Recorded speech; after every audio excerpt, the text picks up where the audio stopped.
At this time, I would like to introduce Mr. Jeff Parness, who has brought to our campus today a national treasure, the National 9/11 flag. Mr. Parness is a humanitarian and an entrepreneur who founded and serves as chairman of the New York Says Thank You Foundation, a nationwide disaster relief nonprofit organization which sends volunteers from New York City each year on the anniversary of 9/11 to help rebuild communities around the United States. Please join me in welcoming Jeff Parness.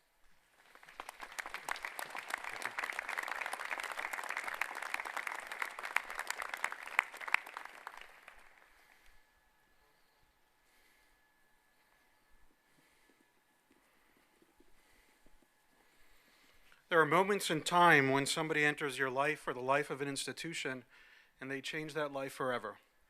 Dr. Stephen DiSalvo did that for me personally and for our foundation, New York Says Thank You.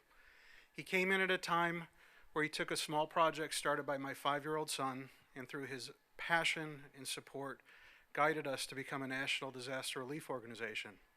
His vision helped us take that story and turn into an educational initiative to teach generations of children the timeless, positive lessons of citizenship which emerged from 9/12.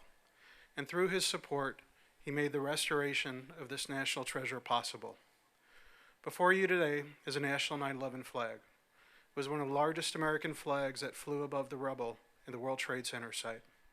Destroyed in the aftermath of the collapse of the towers, it was originally sewn together 7 years later by little old ladies in Greensburg, Kansas, a town destroyed by an F5 tornado.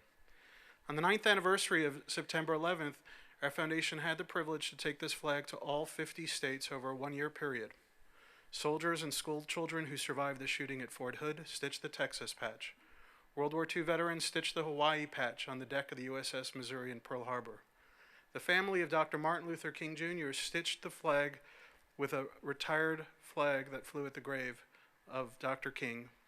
The very next week, threads from the flag that cradled Abraham Lincoln when he was shot in Ford's Theater and as he lay dying, threads from the flag he was laid on were sewn into the fabric of the National 9/11 flag. It's been sewn by survivors at Columbine, survivors at Oklahoma City, members of Congress, stitched at the base of Mount Rushmore. On Friday, September 9th, 2011, Secretary of Defense Leon Panetta stood in front of this flag and said the National 9/11 flag will forever stand as a monument to the strength of the American people. We thought we were done, but then we had a special surprise. In the top right corner, in the red patch, there's a white patch in it with 3 red threads.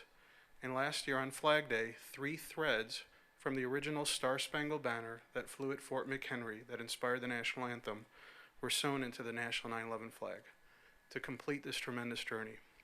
This flag will find its home this spring at the 9/11 Memorial Museum.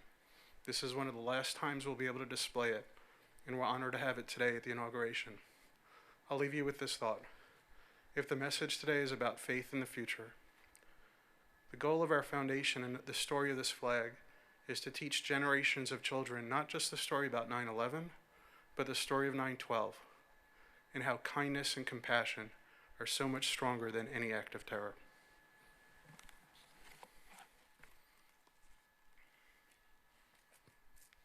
Thank you, Mr. Parness.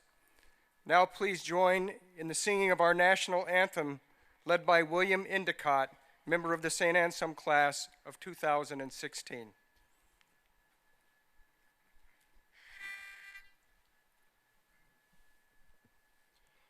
Oh, say, can you see by the dawn's early light what so proudly we hailed at the twilight's last gleaming, whose broad stripes and bright stars through the perilous fight o'er the ramparts we watched were so gallantly streaming, and the rockets